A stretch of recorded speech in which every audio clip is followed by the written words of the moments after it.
It's that time again. It's time for another Star Wars review. Today I'm reviewing Star Wars Volume 1 In the Shadow of Yavin by Brian Wood and art by Carlos Deonda. I don't know how to pronounce his last name. Star Wars In the Shadow of Yavin was part of the Dark Horse decided near the end of their time with Star Wars to do a Star Wars ongoing, which hadn't been done since the Marvel comic, which lasted 107 issues. So they're like, it worked last time, let's see if it works this time. It lasted about 20. It lasted exactly 20. And it got canceled because they lost the rights to Star Wars. They kind of ended the series, but the series was not that great.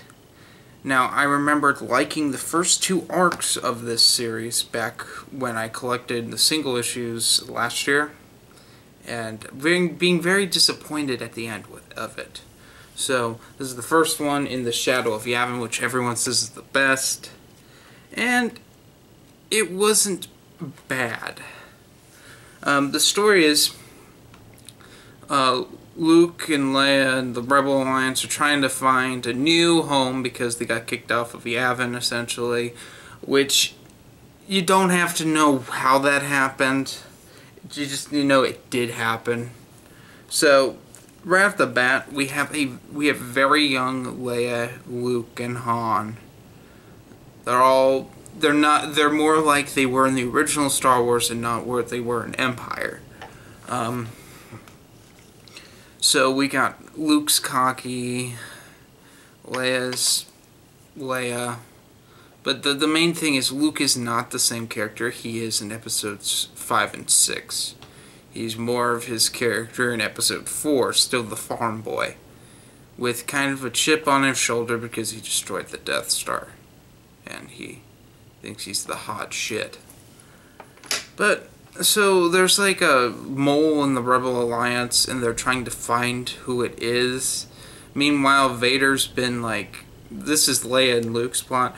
Vader's been kicked off of his Star Destroyer because of his failure with the Death Star, and he's looking over the construction of the second Death Star. And Han and Chewie are on a planet, they're on Coruscant trying to get weapons when shit goes wrong. So I'll talk about the good parts. Anytime Han and Chewie have anything to do, it's really entertaining.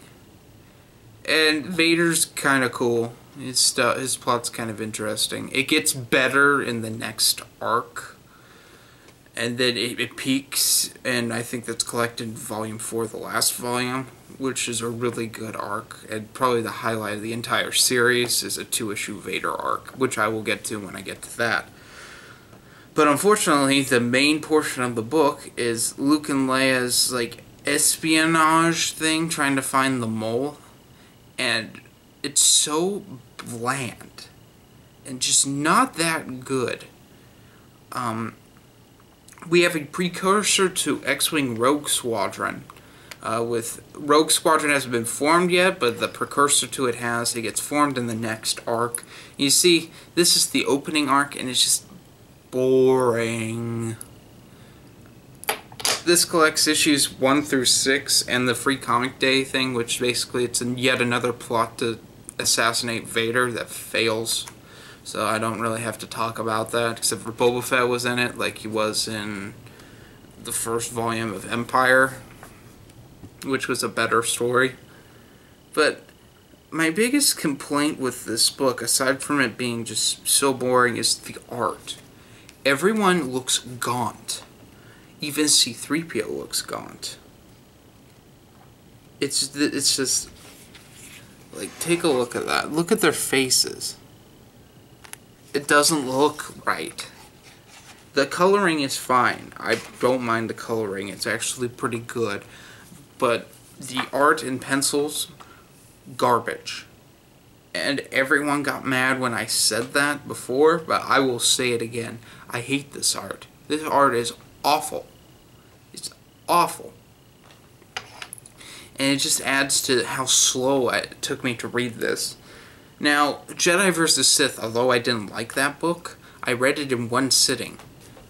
This took me 5 days to read. Yes, it took me 5 days to read it. Eventually it speeds up, but it's a drag. It's like I'm like combing the desert. It's like I really don't want to read this.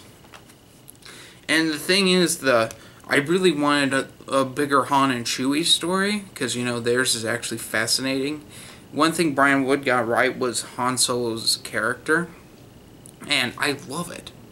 But he's barely in this book. I remember complaining about it in the single issues. And, yeah.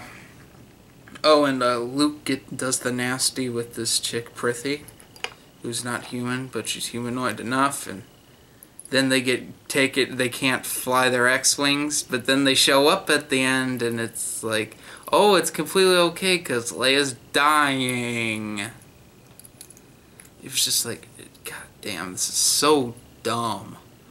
And Wedge is just grumpy all the time, and always serious, and I like Wedge a lot of the time, and he is a serious character. But he's just grouchy and grumpy, and I get it. You know, most of his friends died through the Death Star. But he's just the most grouchy and grumpy out of all of them. Now, granted, Leia's depressed, Luke's depressed, Han's fucked over and probably depressed, but he doesn't show it. But Wedge is a grouchy grumpus. Yes. There's no other word to describe it. He is a grouchy grumpus. And I think eventually his character changes at the end of the series. Right when the shit happens, which I will get to that arc when that happens, because that was horrible. So overall, this gets 2 out of 5 stars. It's just, And on reread, it's just not that good. If you want a good Rebellion era comic, read Empire. Empire is so much more entertaining. It doesn't revolve around the big 3, but there are some good stories with each individual big 3 member, and then Rebellion leads into that, and that's some good big 3 stuff. But I understand why this was made, because there isn't a lot of stuff near right after they leave Yavin. The only thing I can think of is Vader's quest and the Marvel comics, which were canon. Those are the only things I can think of that happened right after Yavin. I mean, granted, there are some Imperial stories, like from Empire, but not with the big 3. But then again, I have not read everything. I'm just talking comic-wise, what I've read. There could be novels, but I just haven't gotten to there yet. So, anyway, guys, have a nice day. Oh, next month I won't be doing Star Wars reviews every Sunday. It's probably going to be every other Sunday for a little while, because this is the next book, and I'm not even done reading that yet. I'm about halfway through it, because I read that, and that shouldn't have taken as long as it did, so it's put me behind. So don't expect another Star Wars review this next Sunday. Expect one probably the Sunday afterwards. And if I can get that done in a week, then yeah, you'll have a review. But no, don't hold me to it. Have a nice day, people. This is Jeremy from Stupid Chainsaw Productions signing off. Love how I just do a different outro thing every time I make one of these videos. Oh, and I need a manscape now.